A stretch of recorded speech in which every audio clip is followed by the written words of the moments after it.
Hey everybody, welcome to T. Roy Cooks and welcome to another Thursday Chatting with Troy. Appreciate you joining us. Cheers to all of y'all. Man, I just got back from the trip of a lifetime. Me and my buddy Justin from Babyback Maniac went up to Lincoln, Nebraska. We hooked up with Dan from Smokey Goodness. Great guy, his family's terrific. And thanks Dan for the hospitality, for keeping us there and showing us around town and everything. But man, had a great time checking out the total solar eclipse while we were there. It was a blast, man, blast. Definitely enjoyed it. What else we got? Let's see. Oh, I know. I came back to Austin just for a few days or so before I hit the road again. And JB sent me a text. Y'all know JB, Louisiana Cajun Recipes. And the YouTubers I mentioned, check show more down below. Just hit show more, open the description box. But any products, anything I may mention, just hit show more. A lot of good stuff in the description box. Anyway, so I'm at Justin's up in Dallas, and I get a text from JB saying, you know, make sure you got water, make sure you got gas in your vehicle, you know, all that good stuff. Wish me, you know, safety and all that. And I was looking at that text from JB. I said, what is he talking about? So I pull up my app on my phone for the weather. Whew, man, there's a major hurricane, Hurricane Harvey, coming in. All right, today is Friday. I don't know what date it is, but it's Friday.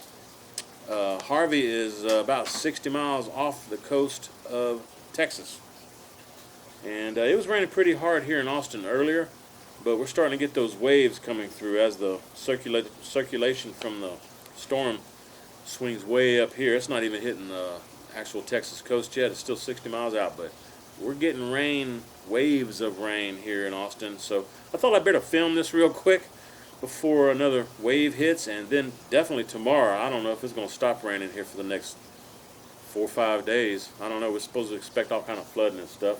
High winds. I hope everybody's safe if you're down on the Texas coast. I heard from Surfing Sapo. Surfing Sapo is safe. He found a place to stay in San Antonio. So that's pretty good, far enough inland, I believe. But anyway, enough about all that. I just want to let you know what's going on. Let's get to some questions, folks. We got first question from 3PO. Cool name, by the way. 3PO says, hey, T-Roy, I love the channel and I love the Thursday chats. Thank you, man. Appreciate that. Appreciate the support. He says, I haven't been able to find a good source of smoking wood for my offset. Have you ever tried using charcoal? I guess he's talking about charcoal briquettes as the main fuel in your offset. I have only used briquettes to start my lump charcoal, so I haven't used it as the primary source of fuel for my Yoder Wichita. You could do it. I mean, you know, do with what you've got on hand. I've never done it, but you could definitely do it, and then throw you some wood chunks on there or wood chips, whatever you feel like doing. The only thing that I would say though is with charcoal briquettes, after, you know, like you finish a cook, the next morning or the next day, make sure that you go and clean out your firebox, because those charcoal briquettes have some filler in them, which I've heard may form like a reaction to the metal in your pit and may make it rust through quicker. Not positive on that, but that's what I've heard. So yeah, it's okay to use it, but I would clean it out after you make sure the charcoals that are ash now are you know, put out.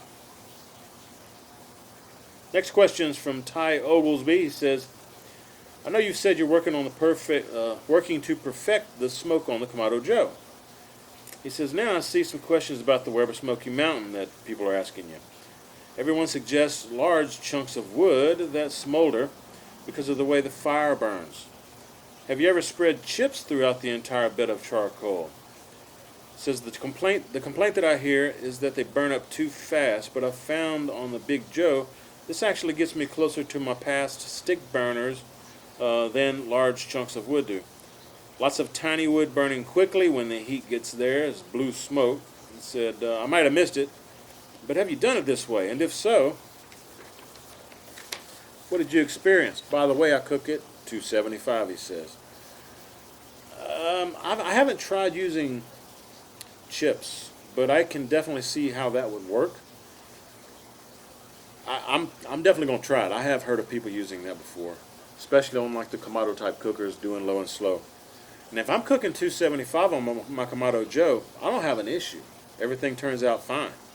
It's only when I'm like down to 225, maybe 250, that I really get that almost like a smoldering type flavor. But I think it's really because I'm restricting that airflow. So if I've got wood chips instead of chunks, I can see where that would work. But if any of you tried that, let me know what your thoughts are on it, man. Sound like a great idea to me. Of course, you have to put more chips on there throughout the cook, but you know, if it gets you a nice clean burn on your Kamado, then it's worth it, I think. Next question's from David Parks. How you doing, David? I got to get back in the routine of doing these things. I hadn't done one for over a month. David Parks. Oh yeah, and if you're asking if I did a Thursday chat with Dan from Smoky Goodness, yeah, I did. Sure did. Got some other guests on there, so y'all stay tuned. That chat will be coming up as soon as I get it finished and edited and everything. But yeah, it'll be coming up. Thanks, Dan, for doing that with me, man. Appreciate that very, very much. David Park says, as always, Troy, brilliant, informative Thursday chat. Got another question for you. I'm still experimenting with wood I use for the low and slow, and finding that my personal taste, I need very little wood. Cherry seems to fit the bill. Or probably any fruit wood, I would imagine. Yeah, cherry gives a real nice color to the meat, but not a whole lot of smoke flavor, so Karen would like it too. She doesn't like a lot of smoke flavor. Anyway, let's see. David says, over here we have quite a lot of artisan charcoal producers selling single variety woods, like alder, oak, sweet chestnut, etc. Can you get or have you tried single variety charcoal, and would it give you a milder smoke? Keep up the great work. Hope you're enjoying your retirement. Yeah, thanks, David. I appreciate it, man. I've not tried those artisan type charcoal briquette thing majiggies. I don't know. I just rather get lumped myself. But again, it's something I haven't tried, so I can't really respond to it. I would think that it would have more wood in it than your normal, say, hickory flavored charcoal briquettes. But I really don't know. I haven't seen any. Perhaps if I find some and I'm thinking about it, I'll pick up a bag. We'll check it out. So there you go. Appreciate the question, David. Sorry I couldn't really answer it for you, my brother. Next question. Let's see. Shane Corbishley. How you doing, Shane? Says, thanks for another great Thursday chat, Troy. You're quite welcome. Thanks for watching. Can you be more specific with what line of Wusthof knives you use? He says, you mentioned that you always go for the middle grade. Thanks again. Yeah, Shane, I believe Wusthof has 3 grades. They have, the ones that I use are the classic. I actually think that is the middle grade. I think they've got like more of a professional grade above the classic line. And then the lesser grade is the gourmet line. So your question is what I use? It's the classic Wusthof, the classic line. Love them, love them. Great knives, man. What we got next? Duffy F56. How you doing, Duffy? Says, have you tried Victorinox brand knives? Always highly rated by Cooks Illustrated, and they have bonded synthetic handles, sharp edges, and a lot less expensive than Wusthof. Yeah, I actually do have some Victorinox, and they are great knives. Really, it's an old company. They've really been around a while, and they do make some fantastic knives. The brisket slicing knife that I have is a Victorinox.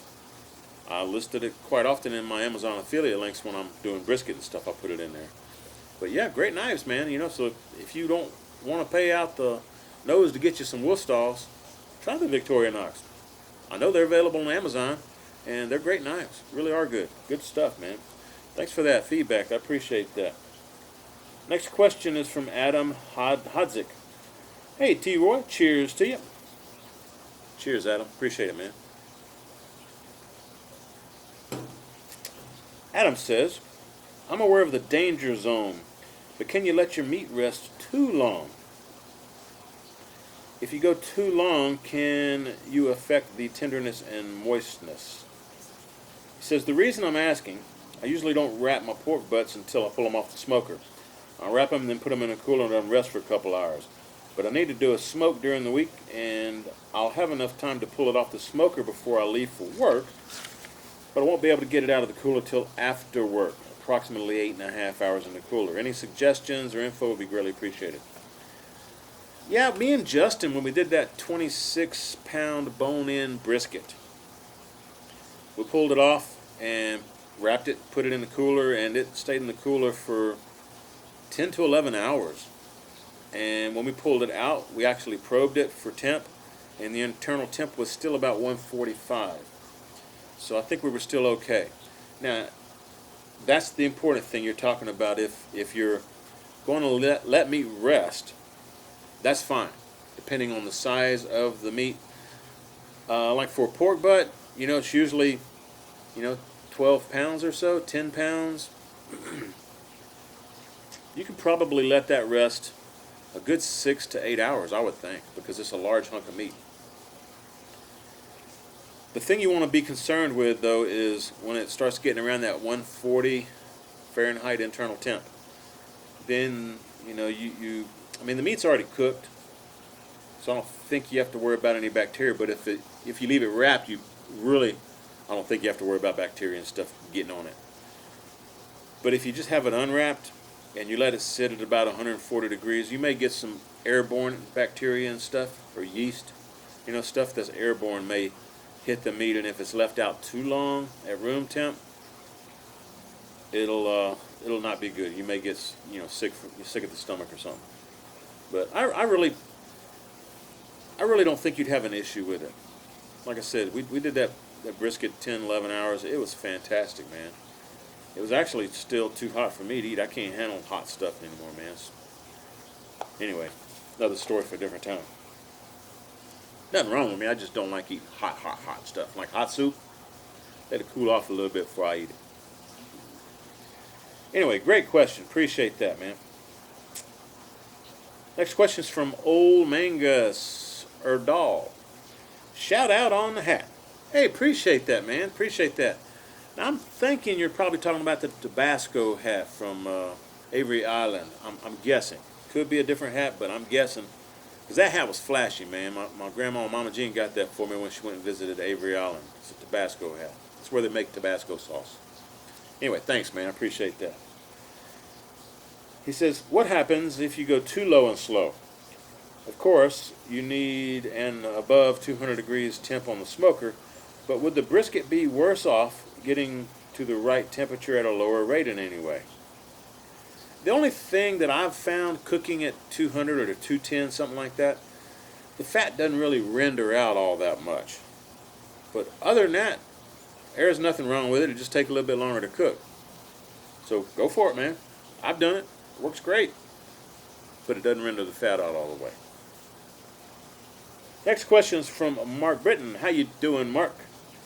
It says, question, cooking a brisket. Would it be better to cut the brisket and cook the point and flat separately? You could definitely do that. It will cut the cooking time tremendously. About half or so, A lot of the barbecue joints around here in Texas do that. But I just prefer the old-fashioned way, I'd rather, if I can only buy a brisket flat, I'll just cook that. If I can only buy a brisket point, I'll just cook that.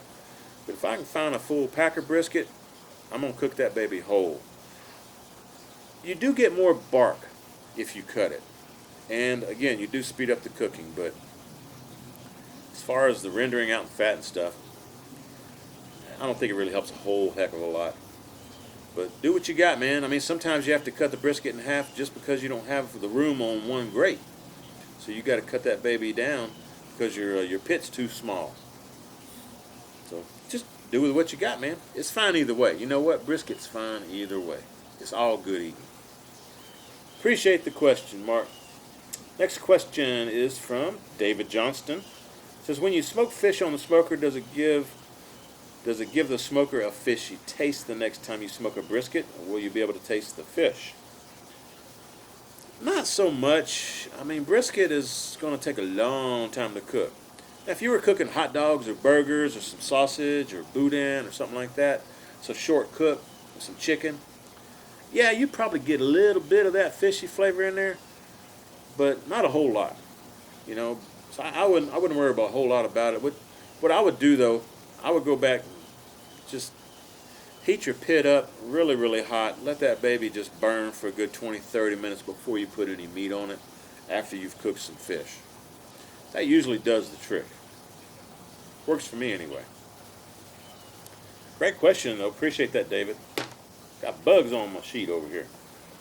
Next question is from John Hill. How you doing, John? I appreciate the question, man. Says, I do have a question about the Yoder for a Thursday chat. Well, cheers to you. Hit me with all you got, man. My Yoder Cheyenne likes 275 Fahrenheit by the firebox and around 250 Fahrenheit at the other side. What are your thoughts on cooking a pork butt at 250 to 275, also a brisket? Still learning my Yoder offset. Cheers, brother. Love your channel. Hey, cheers to you. Thanks, John. Appreciate it, man. Pork butt and brisket will both cook fine at 250 to 275. Especially pork butt. Pork butt is so marbled, it is super forgiving. That's probably the easiest hunk of meat you can put on a smoker, and you really can't screw it up. Brisket, the brisket will also do fine. The main thing with brisket that people run into having issues with is trying to get the point and the flat done around the same time. What you will usually wind up doing is overcooking the point because you have to bring the flat up to 198 to 205 internal. But man, I'll tell you what, that point is so marbled that overcooking it just melts in your mouth. So I don't worry a whole lot about it. But go for it, man. Briskets, pork butts, they cook fine at 250, 275. If you're pressed for time, crank it up 275. Enjoy it. It's good stuff. Appreciate the question, John, and cheers to you, my friend. I don't know when that next wave of rain's coming through from that Hurricane Harvey, so I'm trying to rush through these. Hope y'all don't mind. Chris Shadow asks, starting to get into barbecue thanks to your channel. Hey, thanks, man. Says I love your videos. Appreciate that, Chris. Thanks, man. I'm looking to build a WSM Mini for my Smokey Joe. Should I use wood chunks or chips when smoking on something as small as the WSM Mini? Also, any tips on using the Mini if you have any? Thanks and cheers. Chris, I've never used a little mini one like that. I would assume that the chips would work a lot better than chunks. A lot of it has to do with airflow, the cubic volume of the air in your cooking chamber and in your smoker. So I would use chips, definitely. I would. And as far as tips, I don't really have any, man. It's kind of one of those deals where if I had one sitting in front of me, I'd have to cook on it 2 or 3 times to probably get the hang of it. But after that, you know, you learn the pit, you have fun with it. Enjoy the cook, man. And that'd be a great thing to take out fishing on the beach or on the side of a bank of a creek or something, or a river. That'd be good times. Yeah, got me thinking about camping out over here. Anyway, thanks. I appreciate the question, Chris. Next question is from Chuck Newt, excuse me. Says, hey, T-Roy, cheers, brother. Chuck, cheers, man. Appreciate the question. Says, back in episode 28, I asked what you folks down there in Texas do with your rib tips once trimmed off the full slab to make St. Louis style ribs. Here in the Midwest, rib tips are really popular menu item in the barbecue joints, but I never see them mentioned in anybody's videos. So I'm just curious. I think maybe you forgot me. I've scanned the rest of your episodes looking for the answer.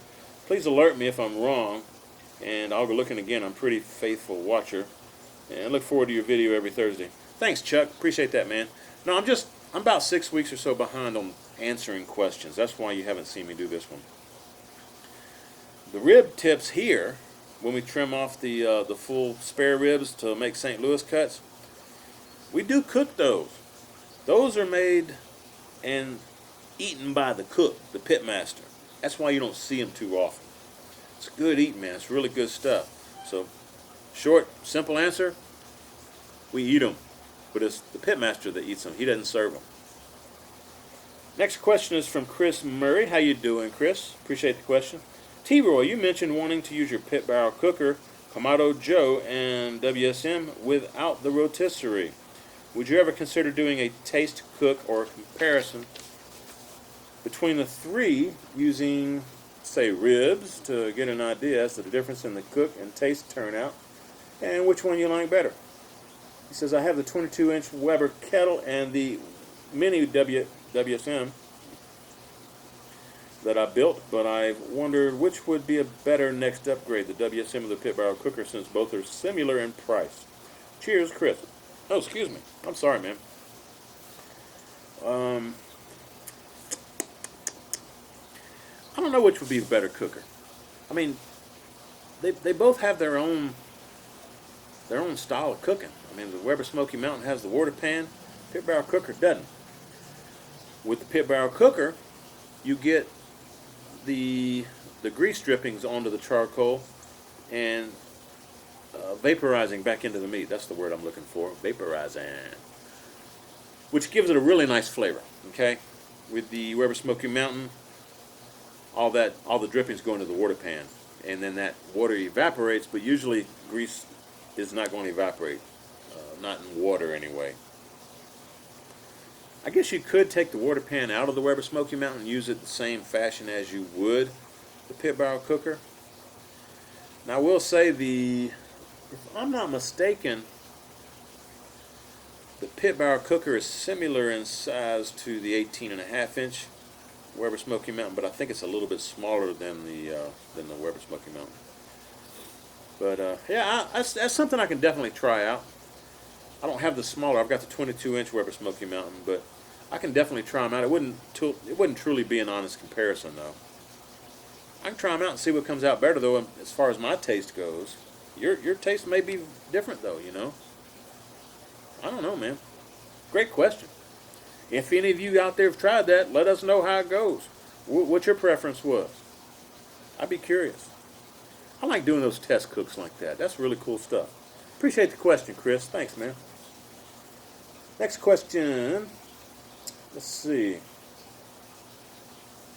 I'm just reading through these real quick. All right, we'll go with this one. Slow Hand. It says, hey, T-Roy, got a question concerning orchard wood. Do you think wood from a peach trees that were in a peach orchard are safe? I spray them yearly with pesticide. He says, I live in Georgia and have orchards all around me, both peach and apple. So I have great access to these woods, but was not sure how safe they would be. Any advice would be appreciated. I think you're going to be okay. I mean, we do get the fruit off of those trees, and we eat the fruit, and that seems to be fine. So I would think that the wood itself would be okay. You know, I haven't got any scientific knowledge on this, but my hunch would be that that wood is okay to use for smoking meat. So there you go. I think I hear some rain coming, so I'm going to go ahead and end this one. I hope everybody has a safe week. If you're down here in Central and South Texas and tips of Louisiana on the coast, y'all be very safe. Hope everybody's family is going to be safe. You know, my prayers go out to everybody down there on the Gulf Coast. I hope y'all got out of there. But anyway, we'll see y'all next time I see you. Until then, appreciate y'all watching. Thanks for the questions. Couldn't do this without all of you. So cheers to you. We'll see y'all as soon as I can on another Thursday chat. And don't forget, I do cooking on Tuesdays. So y'all check out my channel for Tuesday cooks. And I'm actually stumbling here because I forget what I say. I hadn't done one of these in a long time. So there you go. Anyway, hope y'all have a great one. Thanks again. Appreciate the support. Cheers to everybody out there. See y'all next time, guys.